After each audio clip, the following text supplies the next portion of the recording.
Görün neler yazmışam, yine bir eser yazmışam.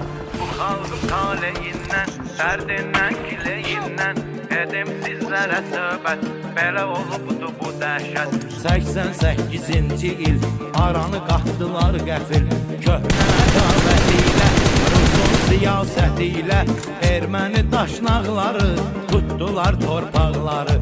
Xalqı el obasından, yurdundan, yuvasından eylədilər didərgin, hamı əhvalı gərgin, ayrıldı vətənindən, çölündən, zəmənindən. Çoxsu aralı qaldı, ürək yaralı qaldı, gözlənilməz hal oldu, Qarabağ işğal oldu. Gəldi 90-cı il, soyuq qarlı bir fəsil, Qarbaçovun fitvası, SSR imperiyası, Rus hərbi maşınları, o Sovet qoşunları.